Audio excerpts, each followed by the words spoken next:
Hey everyone, this video has been a long time in the making. Today I'm going to be talking about how to prep dry skin for makeup. I know a ton of you have been requesting this video because it's one of those skin types that's very difficult to deal with when you are doing makeup. So we're going to cover off all of that today. There's just a couple things that I want to mention before I get started with this video. The first thing to remember is that we are not dermatologists. I am not a dermatologist and neither are you. So we really can't control how our clients have been taking care of their skin. As a makeup artist, it is our job to make sure the makeup on our clients looks flawless. So with that in mind, please don't get hung up on creating these long-term skincare solutions. We're not estheticians, this is not a spa. We are creating short-term solutions for our clients' skincare so that our makeup goes on flawlessly, lasts all day, whether it's for a bride or for television or film or for a photo shoot. That's what our job is. Great skin prep as a makeup artist happens when you can look at your client and deal with their skin on an individual basis. All of your clients are going to have very individual and very different skincare concerns and issues with their skin,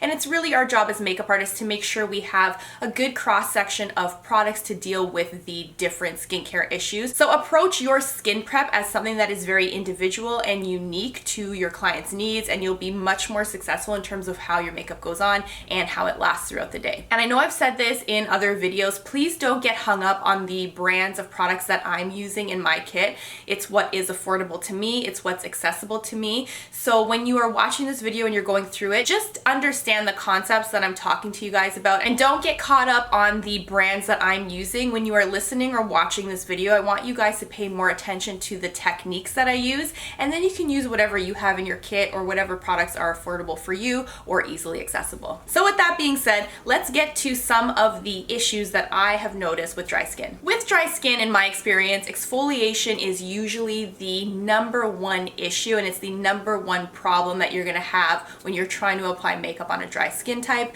People with dry skin generally are a little bit more afraid of exfoliation because they feel it's gonna dry out their skin even further. So you are left with a person that has a lot of buildup of dead skin cells on the surface of their skin. Especially in mature skin where the natural exfoliation is already slowing down, this is gonna be sort of more likely to occur, and it's something that you're gonna see more commonly in people with mature skin. So with this skin that hasn't been exfoliated properly, there's a bunch of problems that can happen. The first thing is that you're gonna have rough, dry, flaky patches on the skin. You might start the makeup and everything looks great, and 10 minutes later you'll notice where it was once flawless, there is now rough, dry, flaky skin happening. The second thing is that everything just slides off the skin. You have a barrier of dead skin cells and it's not letting your moisturizer absorb, and your foundation doesn't really have anything to grab onto. So you'll find a lot of movement in the makeup, and you'll find that with the product that you're putting on the skin, it kind of just slides right off. So it's a big problem with dry skin. On the opposite end of the spectrum, you're gonna run into clients where you put moisturizer on their face and their face will just suck it all up, and you won't have a very moisturized skin to apply foundation on. So that's another big problem that can happen. A lot of you have been asking, how do I learn to visually identify different skin types? Being able to visually identify different skin types is not something that is going to happen right away. It's something that you will learn over time, but for dry skin, I'm gonna give you a couple of things to look out for. People with dry skin, generally their skin might be a little bit more red because it's a little bit irritated because of that excessive dryness. You'll find areas of the skin that are a little bit tighter and pulled back around the eyes.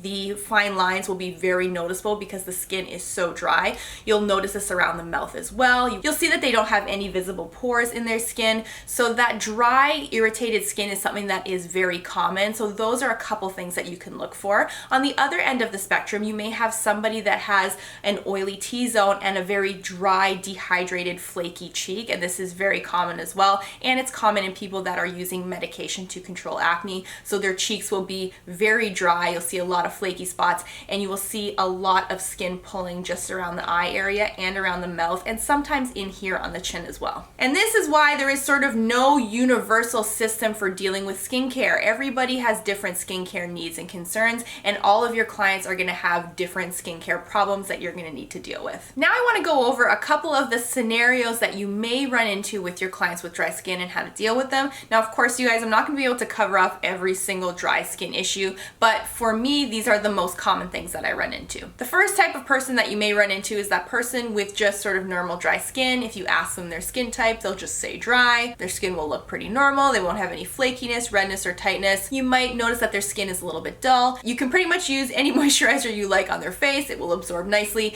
and their skin will look nice and healthy once that moisturizer is on, and you'll have no problems applying foundation. So if you have that person sitting in your chair, you're very lucky. For me, if I have that person sitting in my chair, the Embryolisse moisturizer is the first thing that I would put on. You guys know how much I love this product, so that is your run-of-the-mill dry skin person. The next person you might run into is that client where you moisturize their skin, let's say with the Embryolisse, for example, and you put the moisturizer on and you walk away to do something else and you come back and their skin has just sucked it all up and it's pretty much back to being dry. This is quite a common situation, especially in Toronto here in the winter. We have people that have really dry skin. No matter what you put on, their skin just sucks it up right away. So this is a common issue that you might run into. With these types of clients, I really love layering moisturizing products. So an example of something that I would do, I would start with the Embryolisse moisturizer. If I notice that that gets absorbed very quickly, I may add a little bit more hydration. And one of my favorite combinations to use on a dry skin like this is the Embryolisse moisturizer and something like the MAC Fix Plus. This is just a hydrating spray for the skin. So I like to layer the two. So I'll take this cream, I'll apply it on, and then I'll mist it with the Fix Plus and sort of let that work in, and I'll give it a couple minutes before I start the makeup application. So layering a hydrating spray and a moisturizer like this is a great tip for someone with this type of skin. The other thing that I like to do is layer the Embryolisse or whatever moisturizer you're using with an essential oil. This is an extreme case. This is for that person that their skin is super dry. You will see this right away. The other time I would use this technique is when I'm doing photo shoots where there are tons of makeup changes and I really want to preserve the surface of the skin and I don't want the skin to get red and irritated. I'll use this layering technique on set. So I would use the Embryolisse moisturizer, and again guys, if you can't get this, that's okay. Whatever moisturizer you have for dry skin will be fine. The essential oil that I'm loving right now in my kit, this is from The Ordinary or the Abnormal Beauty Company or Deciem, whatever you want to call it. It's the 100% organic cold pressed rose hip seed oil. This is the product here. It's very inexpensive. In Canada, I think it's about $7. This oil is very light textured. It doesn't have that sort of olive oily texture. Layering these two together works like a charm for me on people with dry skin. You literally need a tiny drop of this over that Embryolisse, let it set in for a couple of minutes, and then go on to your makeup application. You can't use this on every person's skin, but if you do have that really dry skin, sometimes the addition of a little bit of an essential oil over the moisturizer just sort of locks in that moisturizer. They don't lose any moisture and it creates a great base for makeup. So you can give that a shot if you want, whatever essential oil you want to use on top of whatever moisturizer you already have in your kit. The next person, this is pretty much the biggest pain in the ass that you're gonna have with a client. It's that person with that buildup of dry, dead, flaky skin on the surface.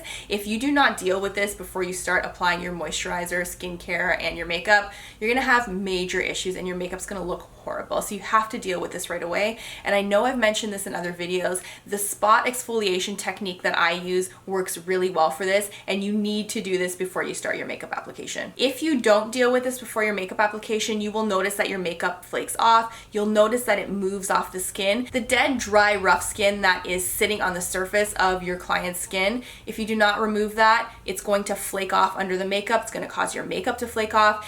It's going to prevent your moisturizer from being absorbed, and you won't have a good base for makeup. So your makeup will slide and move off, and you won't be able to build coverage, and things will just not go on as smoothly. You've heard me talk about spot exfoliation in other videos and on my blog, and you can do this with any product that works for you. I like to use a baby wipe with a little bit of the Bioderma micellar lotion, and I'll exfoliate it more manually with my hand and the baby wipe. I've also used a cotton pad and the Bioderma, a cotton pad maybe with a rougher texture. I haven't found a great exfoliating wipe that I like to use. I'm going to be trying a couple brands in the next month, so I'll keep you posted on that. But if there is anybody out there that knows of a great sort of exfoliating, rougher textured wipe that's just out of the package, great for spot exfoliation, let me know. The other thing that I've done in the past as well is use a baby wipe with a little bit of the Embryolisse moisturizer and sort of manually exfoliated those rough areas. So try those.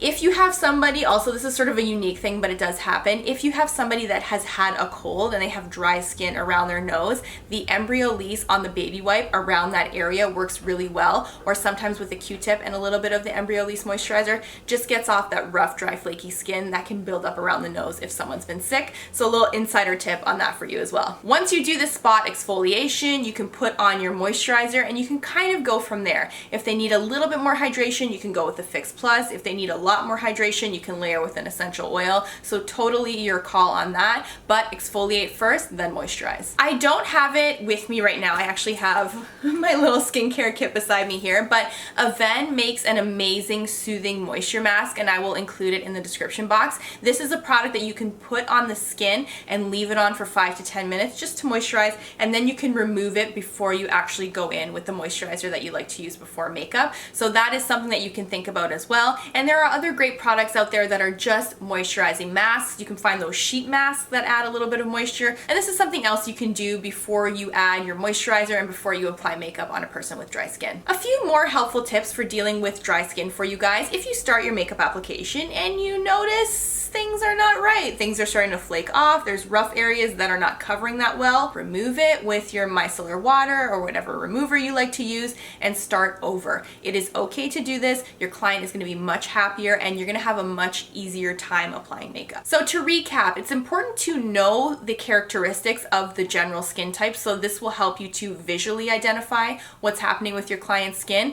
Using touch is another great way that I find to deal with certain issues and to identify certain problems on the skin, and approach your skin prep for makeup as more of a solution-based type of situation for your clients.